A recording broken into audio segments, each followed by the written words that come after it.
저는 한 개인으로서 한국 교회의 전반 상황에 대해서 위기에 직면해 있다고 봅니다.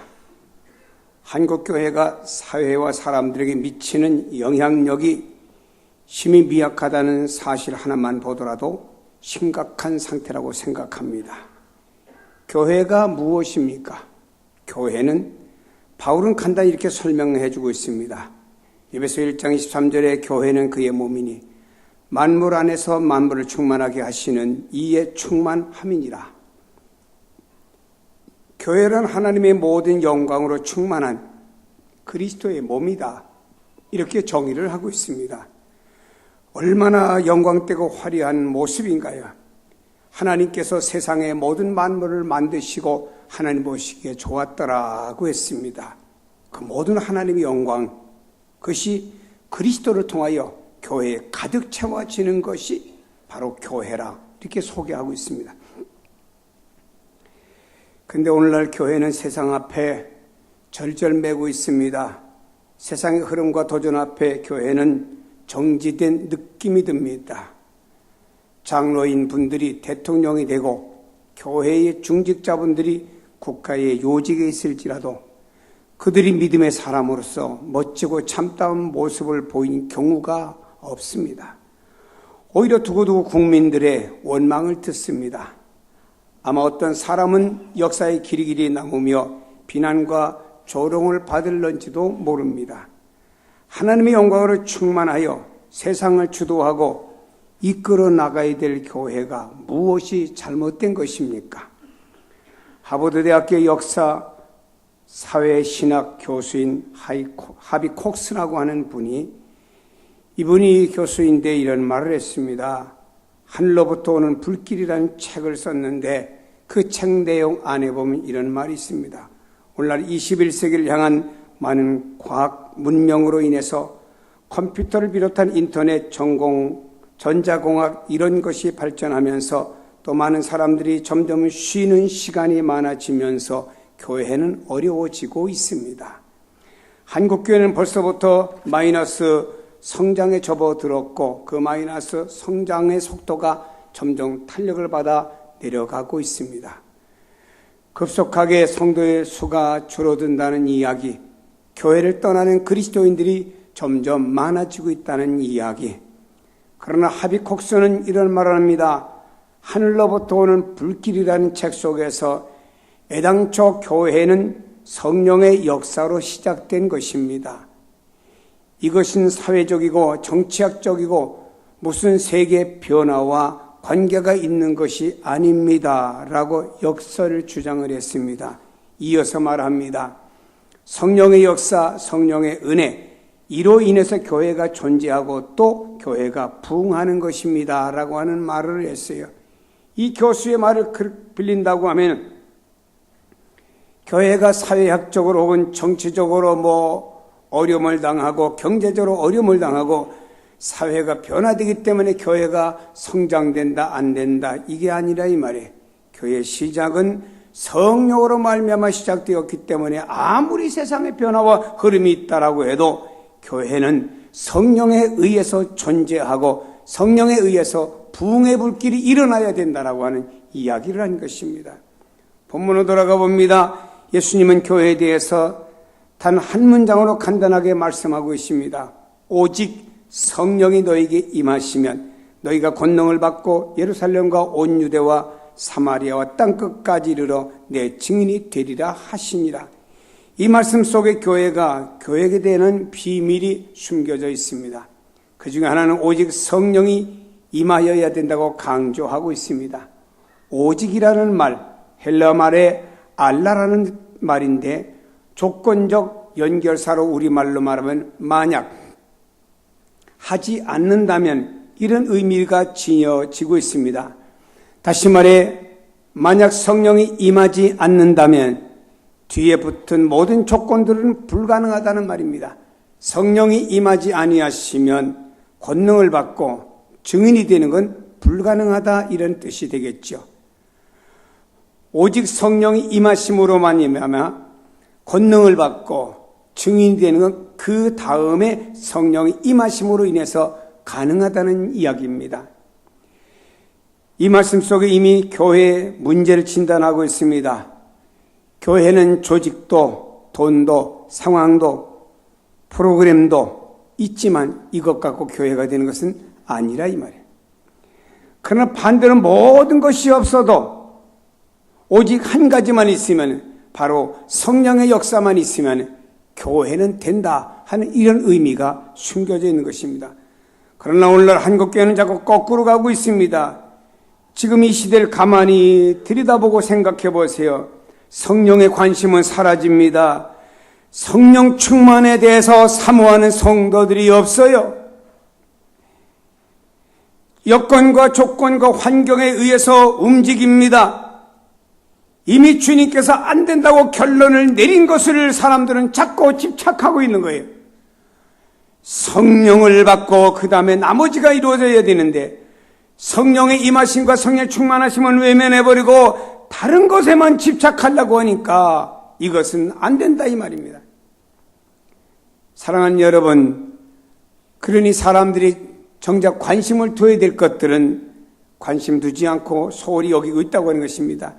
쓸데없는 것에 관심하다 보니 성령의 역사에 대해서는 민감해야 될 영적인 감수성마저도 둔해져 버리고 말았습니다. 심령이 둔해지다 보니까 웬만한 건 감각도 없고 웬만한 죄는 죄인 줄도 모르고 이건 인간이니까 그냥 되겠지라고 하면서 그냥 적당히 넘어가는 자기 중심적이며 자기 종교적인 삶을 사는 사람들이 늘어나고 있다라고 하는 것입니다. 영적인 계지가 고장났어요. 세상 물결 위에 그냥 서가지고 세상 흘러가는 대로 그냥 흘러가고 있습니다. 교회도 그리스도인들도 마찬가지입니다. 오늘날 많은 교회와 성도가 이런 상황 속에 놓여져 있습니다. 성령의 역사로 충만히 세워지고 그것으로 움직일 교회 능력은 바닥나고 있다고 하는 것입니다. 그런 상태인데도 이것을 감지조차 못하고 프로그램이나 행사나 어떤 이슈에만 매달리는 한국교회, 안타깝죠. 오늘날 교회가 회복되어야 될 가장 중요한 것은 성령의 권능에 대한 믿음과 그 믿음을 향한 지속적인 신앙생활로 영적인 감각들을 회복하는 게 한국교회가 중요한 거예요. 이 길만이 한국교회가 사는 길이요, 이 길만이 하나님께서 받는 사명을 감당하시는 길이라고 하는 거예요. 성령 없는, 성령 충만받지 않고 성령과 관계없는 어떤 사역을 하려고 하니까 힘든 거지요. 스트레스도 받고, 내가 이 일 아니면 안 되나 하고 집어치고. 사랑하는 여러분이 오늘 교회와 내 영혼이 살 수 있는 유일한 길은 성령 충만받는 길밖에 없는 줄로 믿기를 바랍니다. 성경은 성령이 임하시면 권능을 받는다고 말씀하겠습니다. 성령이 임하시면 교회는 권능을 받는다고 주님 말씀하셨어요. 한마디로 말하면 교회가 교회의 역할을 감당할 수가 있다고 하는 것입니다. 그것은 성령으로 말미암았습니다. 이 사회를 향하여 생명력을 뽑아낼 수 있는 힘 있는 교회가 성령으로 말미암아 되어질 수가 있는 것입니다. 사도행전 4장에 보면은 베드로와 요한이라는 사람이 주님의 이제 사내들인 공회 앞에 섰습니다. 사내들인 공회라고 하는 것은 당시 유대 나라의 종교 정치를 통합한 국회와 같은 곳입니다. 최고의 기관입니다. 여기서 생사를 결정합니다. 사람을 죽이고 살리는 것까지 여기서 재판해 버리지요. 사실은 예수님도 여기서 사형언도를 받으시고 빌라도 앞으로 가신 겁니다. 바로 예수님 이 자리에서 재판을 받으셨을 때 베드로는 그 뒤에서 숨어가지고 벌벌 떨면서 결국에 아이 앞에서 예수님을 모른다고 3번이나 부인하고 저주했던 바로 그 자리에 이제는 베드로와 요한이 선 것입니다. 그 자리에 섰어요. 근데 그들의 모습은 무서워하는 모습이 아니었습니다. 목숨을 부지하기 위해서 쥐구멍이나 찾아다니는 그런 모습이 아니었습니다. 오늘 그들의 모습은 너무나 당당하고 담대했습니다. 용기가 있었습니다. 무엇이 그들을 이처럼 변하게 만들었습니까? 오직 하나, 성령 충만으로 그들을 변화시킨 겁니다. 사도행전 4장에 나타난 베드로와 요한은 성령 충만했습니다. 오순절에 성령 충만한 베드로와 요한, 성령 충만한 자의 의식은 이렇습니다. 내가 하나님 앞에 서 있다고 하는 의식이었어요. 그래서 베드로와 요한은 이렇게 대답합니다. 저들이 물었을 때 하나님 앞에서 우리가 너희의 말을 들어야 되겠느냐, 하나님의 말씀을 들어야겠느냐? 성령 충만했던 저들은 지금 하나님 앞에서라고 말하고 있는 거예요. 성령 충만한 사람은 하나님 앞에 있는 사람들입니다. 자기들 눈앞에는 지금 공회원들 71명이 줄비하게 앉아서 무서운 눈초로로 이들을 내다보고 있습니다. 이들의 말 한마디면 사형시켜라 할 수도 있습니다. 예수님을 십자가에 못 박으라고 언덜 내렸던 이들이 이제 자기들도 죽이려고 하는 그 자리에 베드로와 요한이 있습니다. 그럼에도 불구하고 베드로라고 하는 사람은 말합니다. 하나님 앞에 있다고 하는 의식을 가지고 하나님 앞에 서라는 말을 했습니다. 사랑하는 여러분이요, 성령 충만한 사람은 하나님 앞에 서 있는 사람들이요. 묻습니다. 하나님 앞에 서 있습니까? 양심이, 마음이, 환경이, 모든 삶이 하나님 앞에 서 있습니까? 성령 충만하신 분들이죠. 그러나 나의 경험과 내 뜻과 내 이익과 내 어떤 세상의 어떤 조건 속에 매여 있고 하나님 앞에 서 있지 않다라고 나는 종교인은 될는지는 몰라도 성령 충만한 사람, 성령의 사람은 아니겠죠. 사람 앞에 있는 게 아닙니다. 하나님 앞에 내가 서 있다고 하는 의식을 가지고 사세에 고람되어 여러분, 이것이 성령 받은 사람의 모습입니다. 나는 어디 가든지 하나님 계시는 하나님 앞에 있습니다. 내 양심도 내 생각도 내 환경도 내가 살아가는 모든 삶이 지금 하나님 앞에 있습니다라고 하는 이런 의식을 가지고 살아가는 겁니다. 그 옛날에 말틴 루터가 종교개혁을 할 때 브롬스라고 하는 의회 앞에서 재판을 받습니다. 역시 생사권을 가지고 있는 재판권을 가진 재판소지요. 이때 루터라고 하는 사람은 그가 재판을 받는 회의장 안에서 하늘을 바라보았습니다. 그들을 바라보지 않고 자기들 재판하는 그 사람들을 바라보지 않고 하늘을 바라보았습니다. 오 하나님이여, 나 여기 서 있습니다. 모든 사람이 자기를 죽이려고 재판하고 있는 그 현장 속에서 오 하나님이여, 나 여기 서 있습니다. 하나님 앞에서의 신앙을 보여준 것입니다. 죽을지 모르는 위협 속에서 하나님을 바라보면서 그 자리에 서 있는 루터, 바로 그러한 모습이 성령 충만한 모습이 아니겠습니까? 이것이 성령의 권능이 아니고 무엇입니까? 하나님 앞에 당당히 서 있는 저 모습, 저것이 바로 성령 충만한 성도의 모습인 것입니다.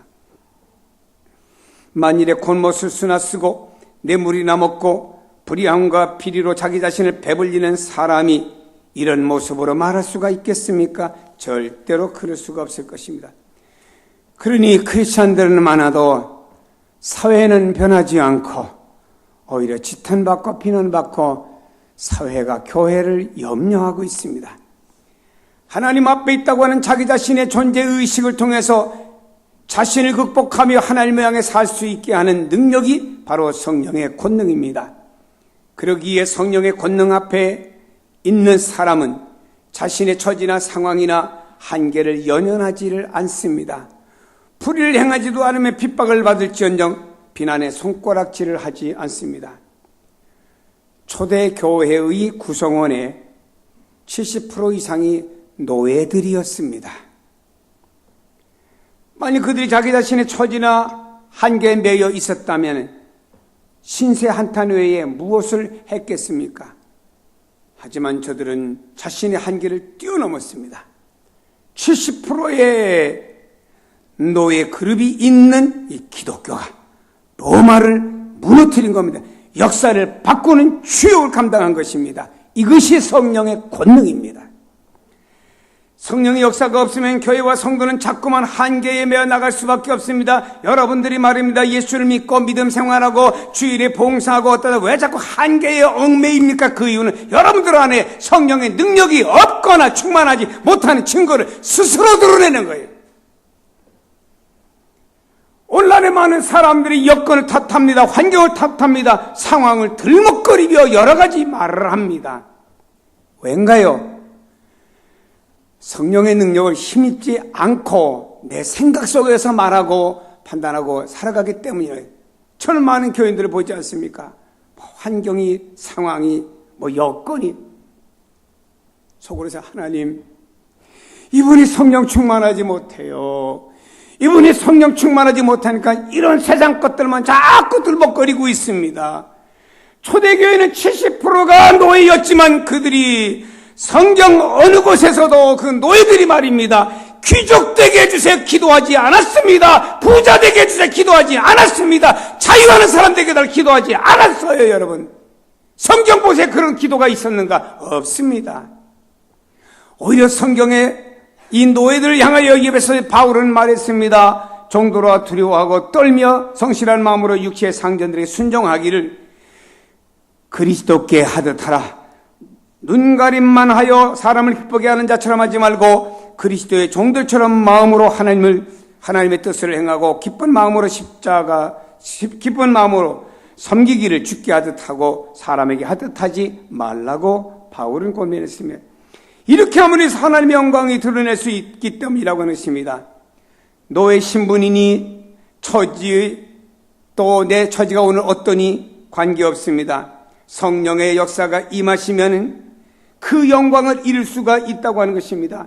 내 환경과 처지가 어떠하든지 간에 내게 성령의 역사가 임하고 성령의 능력이 임하면 바로 나의 환경 처지 떠나서 우리는 바로 하나님의 영광을 드러낼 수가 있다고 생각합니다. 원래 많은 사람들이 착각하는 게 있어요. 내 환경이 좋으면 하나님의 영광을 드러낼 것이 천만입니다. 과거에는 노예 그룹에 있는 사람들은요, 성령 충만하여 세계 역사를 바꾸는 일에 쓰임을 받게 되었다고 하는 것입니다. 교회는 있는 자나 없는 자나 배운 자나 무식한 자나 높은 자나 낮은 자나 누구든지 와서 자기 자신의 처지와 관계없이 삶의 자유함을 얻을 수 있고 자신의 조건에 관계없이 담대하게 일하시는 것이 교회입니다. 심지어 교회 안에는요, 육체의 장애도 문제가 되지 않습니다. 많은 찬송시를 작시한 송명희 자매, 뇌성마비 장애인입니다. 하지만 그에게 성령이 임하셔서 성령의 권능에 그 자매가 사로잡혔어요. 그는 장애인이었지만 그를 뛰어넘어 하나님의 영광을 위해 일한 자매가 되었습니다. 장애가 그를 통해서 나타내고자 하는 하나님의 영광을 이루는데 장애가 되지 아니했습니다. 독일의 한 신학자가 이런 글을 썼습니다. 생명의 샘이라고 하는 책에서는 말하기를, 생명의 영에 사로잡히게 되면 개인의 모든 삶은 카리스마적인 체험이 됩니다. 성령에 사는 사람의 경험, 지식, 모든 사건 전부가 카리스마적인 의미를 가지게 된다고 하는 것입니다. 돈이 카리스마가 아닙니다. 세상의 권력이 카리스마가 아닙니다. 오늘 성령에 우리가 사로잡히게 되면은 그 사람은요, 자기 가지는 모든 것들이 카리스마적인 삶으로 나타나도록 하나님이 역사한다라고 하는 것입니다. 하나님과 나와의 관계가 카리스마적인 체험의 의미로 바꿔가는 것입니다. 이것이 성령 받은 사람이고, 이러한 교회가 성령이 역사하는 권능 있는 교회입니다. 사랑하는 여러분, 우리 성현교회는 성령이 역사했던 초대교회처럼 그런 교회가 되기를 바랍니다. 우리 성현교회 안에 나오는 성도는 초대교회 성령 충만했던 그런 성도가 되기를 바랍니다. 오늘날 교회가 예루살렘과 온유대와 사마리아 땅 끝까지 이르러 예수님의 증인의 삶을 살아가려고 하면 수많은 장벽과 도전에 부딪혀야만 합니다. 그 속에서 의를 보아야 됩니다. 이것이 어렵지만 성령의 역사하시면 이 장벽을 뛰어넘을 수 있고 예수님의 사랑의 능력을, 그 삶을 살게 되는 것 믿으시기를 바랍니다. 편견에 의한 장벽도, 문화 장벽도, 종교적 장벽도, 경제적인 장벽도, 세대 간의 장벽도, 신분의 장벽도, 심지어는 죽음의 장벽조차도 성령의 역사에 붙들린 교회의 능력을 제한할 수는 없습니다. 성령의 능력에 붙들려 자신과 세상을 초월하여 하나님과 사람으로 살아가는 성도와 교회, 그것이 하나님이 이 세상에 세우신 교회고 성도의 모습으로 살아가라고 세워준 것입니다. 로마의 원형 경기장이 있습니다. 그 옛날 우리 예수 믿는 사람들이 거기서 수십만이 죽어간 곳이 바로 원형 경기장입니다. 거기에 순교한 순교자들의 기록 속에 이런 유적들이 남아 있습니다. 한번 들어보세요. 나를 저주하지 마십시오. 당신들이 나를 저주하면 할수록 나는 더 사랑하게 될 것입니다. 내게 침을 뱉으십시오. 나는 사랑의 숨결을 불어낼 것입니다. 나를 찌르십시오. 나는 사랑한다고 절규할 것입니다. 나를 짐승의 먹이로 던져버리십시오. 나는 사랑의 제물이 될 것입니다. 나를 불태워 주십시오. 나는 사랑의 열기로 증오로 가득 찬 당신의 마음을 녹일 것입니다. 성령의 능력 가운데 있는 사람들은 예수님의 증인으로서 이런 말을 할 수가 있습니다. 여러분 예수 믿는다고 하지만 왜 세상 사람과 똑같습니까? 왜 똑같습니까? 교회 밖에 나가 여러분의 모습을 보세요. 성령 능력 안에 있을 때 예수님의 증인의 삶의 모습을 살아갈 수가 있습니다. 오늘 우리는 성령 강림 주일을 맞이하면서 이 시대의 진정으로 성령의 능력 가운데 붙잡혀 진정으로 하나님의 영광을 이루고 나타내는 여러분이 되시기를 축복합니다. 그리고 한국에 있는 모든 교회가 더욱더 성령의 능력에 충만하여 하나님의 나라를 확장해 나가는 데 쓰임을 받아야 합니다. 이것은 여자적으로 믿지는 마세요. 제가 어느 의학자의 논문에서 본 내용을 그냥 여러분 소개하는 겁니다. 텔레비에 보면 가끔 이런 자막이 뜨죠. 따라하지 마세요 하고 뜨듯이 그냥 책에 나온 얘기를 그대로 말합니다. 사람의 몸무게가 죽기 직전에 달아보았다가 딱 죽고 나면 21g이 줄어든답니다. 모든 사람이 똑같대요. 희한하답니다. 죽기 전에 달았던 무게와 죽고 나면 다 공통적으로 21g이 빠진답니다. 과학적으로 이것을 입증하려고 논문 쓰고 많은 과학자들이 의학자들이 연구했습니다. 비밀을 풀지 못했습니다. 근데 한 신학자가 책에다 이렇게 썼어요. 그것은 영혼의 무게다. 그래서 사람의 죽자 영혼이 떠나감으로 인해서 모든 사람이 21g이 빠진다 이렇게 얘기했습니다. 모르겠어요. 저는 의학자의 한 말입니다. 그러나 분명한 사실은 우리 인간 영혼 속에 하나님의 영이 임하실 때 하나님을 압니다. 하나님의 말씀을 듣게 됩니다. 하나님의 일을 압니다. 하나님의 나라를 보게 됩니다. 이것은 내 영 속에 하나님의 영이신 성령이 임하실 때 이렇게 될 수가 있다고 하는 것입니다. 우리 안에, 내 안에 성령이 충만하면 충만할수록 우리의 시각은 새로워지고요. 새로운 능력과 다른 차원의 삶을 봅니다. 누가? 주님의 제자들이 그랬잖아요. 오순절 성령 강림 경험하기 전에 그 제자들의 모습과 그 이후의 모습은 완전히 달라버렸습니다. 사랑하는 여러분, 오늘 우리가 성령에 의해서 보아지는 시각과 또 모든 것들이 다른 차원의 삶을 살아가는 거죠. 우리가 이 땅에서 모든 주님의 일을 하는 것도 내가 종교적인 것과 뭔가를 가지고 열심히 하려고 하는 것 아닙니다. 성령에 의해서 감당해야만이 지속할 수가 있는 것이죠. 성령이 거하시는 내적 성전을 성령으로 가득 채우고 전 인격이 성령에 의해서 움직일 때 이 사람 충만한 삶을 살게 되는 것입니다. 여러분, 성경의 바울이라고 하는 사람은 내가 로마에 가고 싶어도 내 안에는 성령이 사인하지 않아서 못 간다. 어떤 땐 자기가 감으로 인해서 여러 가지 어려움이 있고 가다가 그 배가 파손되어서 바다에서 표류할 것을 알면서도 성령이 가라고 할 땐 그 배를 타고 가는 겁니다. 바울은 철저하게 내게 유익이 있는 삶이냐 없느냐 계산 따지지 않았습니다. 여러분, 성령의 사람은 이렇게 계산 따져가며 세상 살지 않습니다. 하나님의 영광이 무엇인가를 먼저 생각하고 그 다음에 성령이 내 안에서 어떻게 움직이느냐에 따라서 내가 움직여지는 이런 삶을 살아가는 사람들이 성령의 사람이고, 이런 성령의 사람이 되기 위해서는 성령 충만 받아야 된다고 우리에게 말씀하고 있습니다. 여러분, 성경에 예수님이 세례받고 올라오실 때 성령의 비둘기같이 임하셨습니다. 성령의 능력으로 기름을 부으셔서 공생의 사역을 감당하도록 도와주신 것이죠. 제자들도 이 성령의 기름 부으심이 있어야만이 사역을 감당할 수 있기에 주님께서 이 제자들이 말입니다. 모여서 말 많고 싸우고 분쟁이 났던 제자들을 어디에 오순절 마가다락방 거기다 몰아넣었습니다. 거기서들은 기도하다가 성령의 충만함을 받았습니다. 그 다음에 주님이 이루어 놓으신 이 사역을 감당하게 되었죠. 이미 구약 성경에 보면 이스라엘 민족들이 제사장 나로서 증인의 역할을 감당해야 되는데 하나님 선택받았던 구약의 이스라엘 백성들 감당하지 못했습니다. 예수님이 이 땅에 오셔서 완성하셨고요. 그러나 이 완성된 이것을 누군가 이 사역을 감당해야 되는데 그냥은 감당할 수 없기에 제자들에게 성령의 기름 부음심과 충만함을 주셨고, 이런 제자들이 나가서 성령의 기름 부음과 성령의 충만함을 받은 다음에 나가서 이 사역을 감당하는 제자들이 되었다고 하는 것입니다. 이 주님께서 마지막으로 승천하기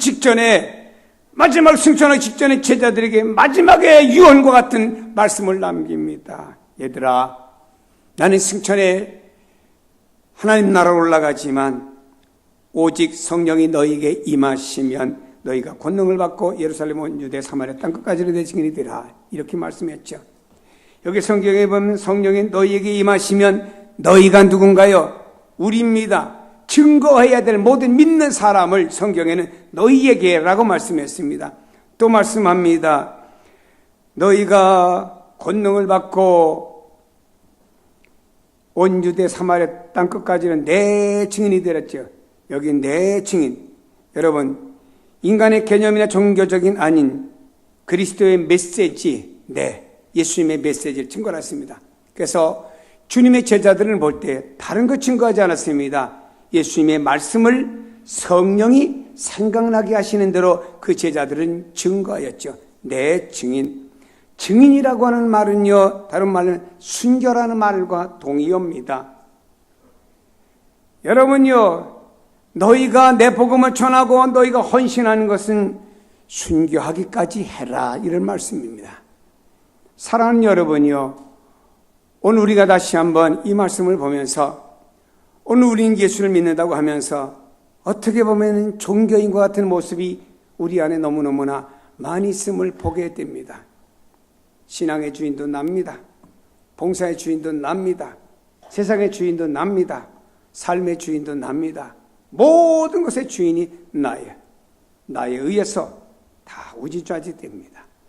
그러나 성령 받았던 사람들은 자신에 의해서 하지 않았습니다. 성령에 의해서 새로운 의식과 가치관과 세계관, 인생관을 가지고 그 성령에 의해서 모든 일들이 진행되었던 초대교회의 모습들을 보게 됩니다. 이것을 우리에게 주면서 너희들도 이 시대는 성령 충만한 사람이 되라, 이 말이에요. 그래서 성령 충만하여 성령이 임하시고 나니까 그 성령에 의해서 하나님이 이런 분이구나, 예수님이 이런 분이구나, 하나님의 말씀을 들을 때 이거 하나님의 말씀이구나 하고 들려지는 거예요. 여러분, 우리가 하나님의 말씀을 듣고 그래 내가 그렇게 살아야지 결단하게 만드는 것도 성령이 하시는 거예요. 성령이 안 하시면 절대 깨달음이라는 게 없습니다. 우리가 하나님이 일하는 것도 내가 합니까? 왜 여러분 주인 돼 갖고 나 안 할래? 바빠, 힘들어, 내가 이거 안 하거든, 너는 세상에 바빠. 그러면 한번 세상의 바쁨이 주의 일이 잡혀 먹었어야 되겠습니까? 한번 여러분 양심적으로 생각해 보세요. 신앙은 고사하고 이거는 아니잖아요. 오늘 우리가 성령에 의해서 하나님 일을 하고 성령에 의해서 하나님의 나라를 보게 됩니다. 우리는 이 시대의 성령의 충만할수록 환경이 어떠하든지 간에 그를 통해서 하나님이 영광을 받으시죠. 말씀드렸지요. 여러분이 조건이 좋으면 하나님이 여러분한테 영광 받으신 줄로 압니다. 내가 부자가 돼서 많은 사람들이 잘 많이 나눠주고 높은 곳에 있으면서 모든 사람에게 예수 믿어라 전도할 수 있고 내가 어떤 좋은 환경에 있으면서 그렇게 생각합니다만 아닙니다. 하나님께서 노예들을 통해서 한 나라를 정복시키신 그 하나님의 역사는요, 바로 성령 충만한 사람 통해서 일하신 겁니다. 우리의 모든 환경에 이러한 것들이 모든 것을 만들어주는 것이 아니고 성령 충만한 사람을 통해서 만들어주는 거예요. 제가 어제는 갈매산에 가서 집회를 하고 왔습니다. 한 2,000명 대상 꽉 모였어요. 찬양을 부르면서 땀이 뚝뚝뚝 떨어지고 하나님 앞에 얼마나 열심히 기도하는지 몸부림치며, 어떤 분은 금식하고 어떤 몸부림치며 기도하는 모습 속에서 하나님, 이런 분들에게 성령 충만 주셔서 이런 분들로 하여금 개인과 한국교회와 아니 세계 속에 내놓을 수 있는 무엇을 감당해야 되겠지요. 여러분, 주님은 말씀하셨습니다. 너희가 성령 충만함을 받고 나가서는 땅끝까지 내 증인이더라. 예수님의 증인이더라는 말씀입니다.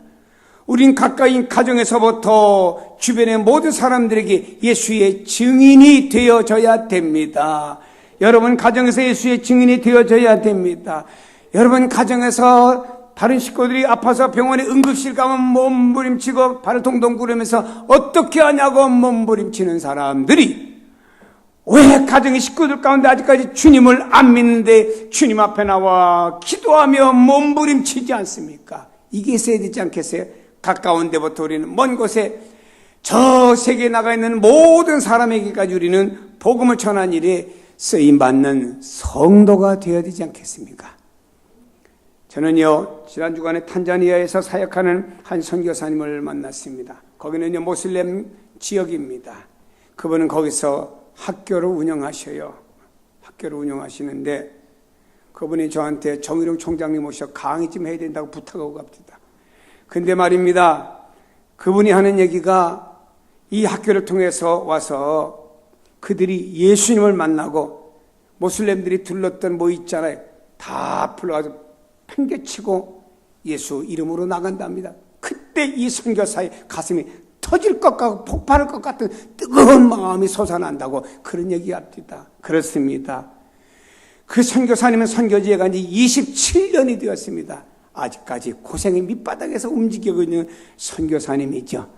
그러나 한 영혼이라도 복음을 전하고 한 영혼에게라도 더 주님의 역사를 이루어지기 때문에 애쓰는 이런 모습 속에서 주님이 내 증인이 되리라 하는 이 말씀, 내가 선교사로 나가지는 못할 망정에도 우리가 여기서 새벽마다 하나님 앞에 기도하면서 우리가 하나님 앞에 이런 선교사들 선교지에서 기도해 주는 건 못하겠습니까?